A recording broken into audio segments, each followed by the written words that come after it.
Thank you for inviting me to participate tonight. It's such an honor to be here representing Northrop Grumman. I believe it is vital that we sponsor events like this to honor and recognize the effort and sacrifice of all those who supported the Apollo missions. First, I would like to thank those with us tonight, the 3 Apollo astronauts, our Kennedy Space Center director, elected officials, LEM 5 retirees, and guests for the 50th anniversary celebration. But I also want to recognize the organizing committee for this event tonight. So if you are either on the committee or a volunteer, if you would stand up, please.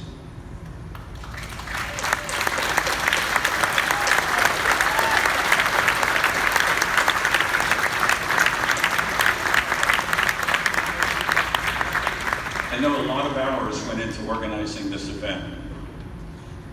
Also, I'd ask, if you worked on Apollo, would you please stand up?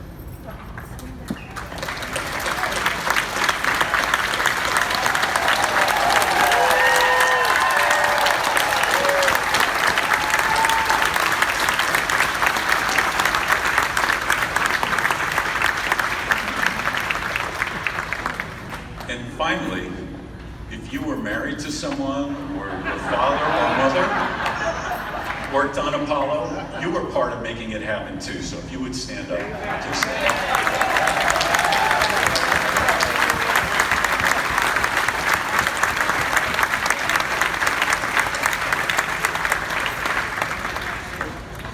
On this very day, 50 years ago, at 4:18 this afternoon, the world watched and held their breath as Eagle landed on the moon.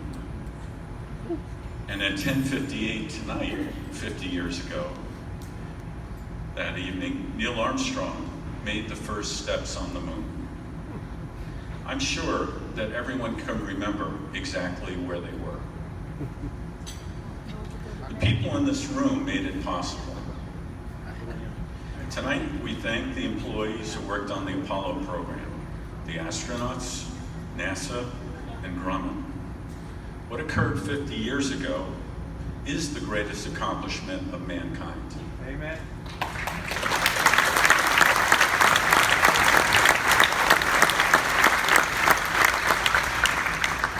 To go from the Earth to another celestial body and return safely. It was the biggest moment on the planet in 1969. It unified us as a nation. And it proved the test of time, remembering one of the most significant achievements for our country and for our company. NASA trailblazed an incredible challenge, and companies like Grumman took on a nearly impossible task.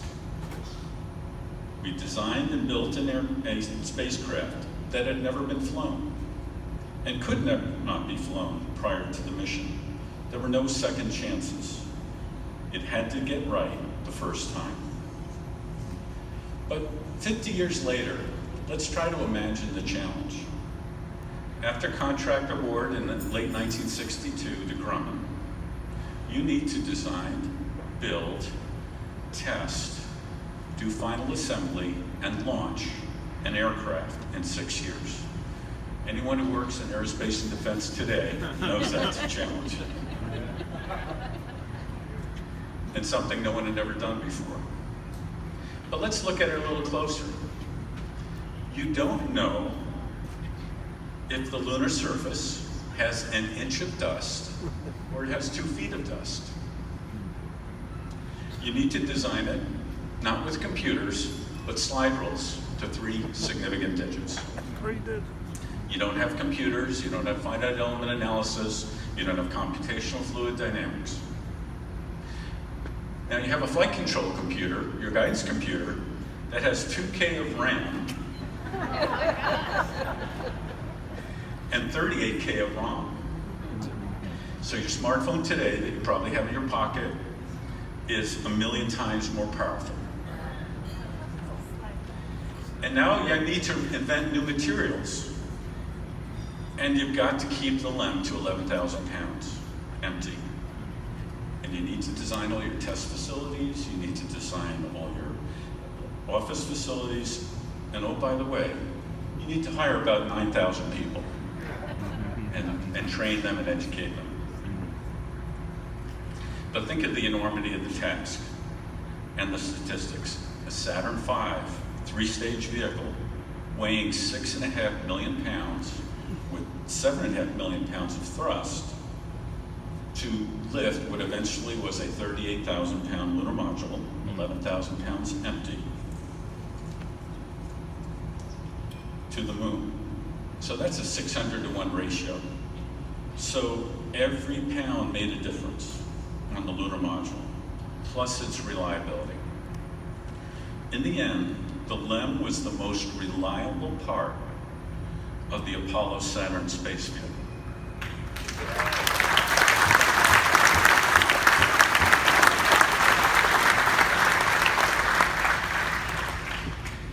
And it remains the only manned vehicle to land anywhere beyond Earth.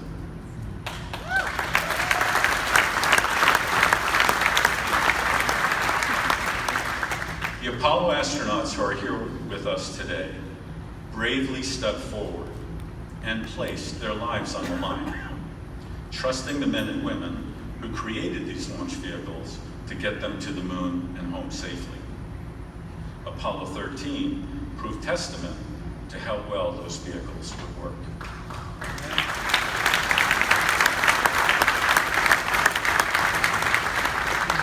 The astronauts who are here tonight, Jack Swikert, Fred Hayes, and Jack Harrison Schmidt, are 3 of the ones who made this possible through the successive missions of Apollo. Their technical expertise, flight test knowledge, and leadership were paramount to the program succeeding. And I know we're all looking forward to hearing from them later on to share some of their experiences. So a little bit about me. I grew up on Long Island, and I was 12 when that lunar landing took place. We were all drawn to the space program. Every news day that I delivered provided progress on Grumman's lunar landing program and the 9,000 people who were working on it. Fortunately, when I joined Grumman in 1974, I got to know many of the team that worked on the LEM. I just wanted to mention a couple of them. Tom Kelly, who was the chief engineer, displayed the lunar module at math fairs and talked about the mission and interviewed me for a Grumman scholarship. I would see Tom and his family in church at Christmas, and if you read Tom's book, How We Built the Lunar Lander, and knew him, you saw a different side of what you might have thought was a very technical Tom Kelly. He talked about, he speaks about the personal characteristics of his colleagues, what they looked like, how they acted, and how he built a professional team. Also, many people think that Tom's book is the best book on systems engineering ever written for the most challenging assignment. Simply put, landing a man on the moon and returning him safely to Earth. Joe Gavin, who was the Lunar Module Program Manager, interviewed me in high school for MIT. Joe explained that every failure during tests needed to be understood for root cause and correction. And later asked, when he, and I believe he had almost 50 years with Grumman, became the president, when he was asked what the highlight of his career was, he said it was when the Apollo 13 astronauts returned to Grumman and publicly thanked them for providing that reliable lunar module lifeboat that you opened.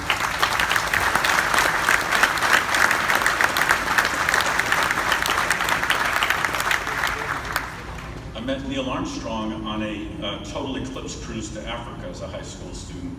He was polite enough to answer my questions about whether to study astronomy or aerospace engineering and where to go to school. I also got to know Arnold Whitaker, who was the Lunar Module GNC lead, and many of the Lunar Module employees on the X-29. And I know Mr. Cabana flew our X-29 and had something like 400 successful flights, so thank you, sir. X-29 was a highly unstable aircraft, and they recalled, when working with them, what it was like to work on the lunar module, sleeping on cots next to their desks, solving problems even on something that was already built. For example, there was a fuel cell that was already built, a sphere, and they were worried about fuel slosh. Somebody had walked in that day with an umbrella from the rain. They said, wait a second, if you put an umbrella in, kind of open it up, that will stop the slosh.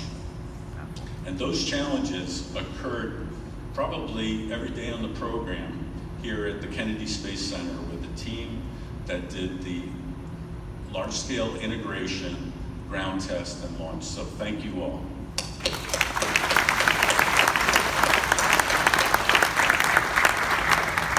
I also sat next to George Skurla, who was the Grumman Kennedy Space Center Operations Director at the luncheon, and was just a sponge.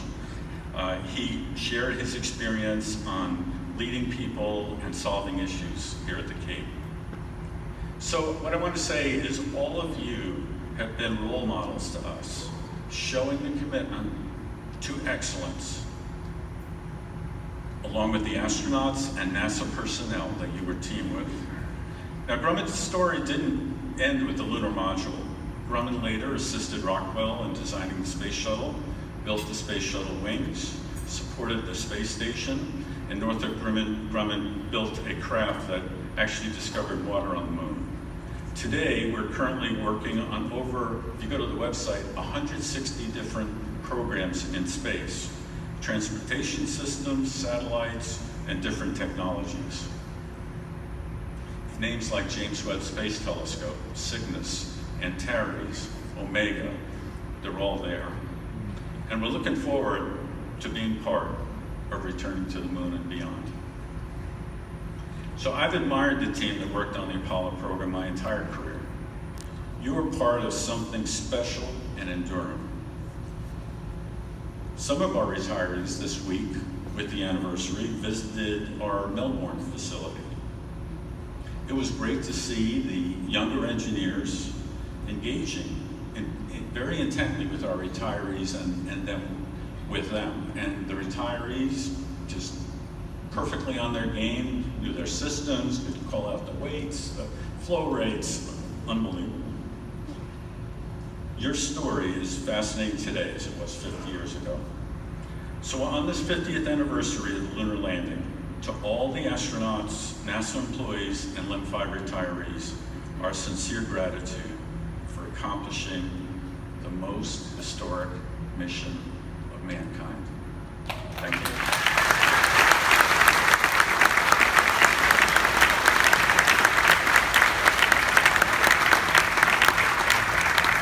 Now, Bob, ladies, have been asked to present him with a tribute from Mr. Randy Fine, State Representative who couldn't be with us this evening. And the tribute is to acknowledge the accomplishments of Northrop Grumman in landing a man on the moon and bringing him back safely.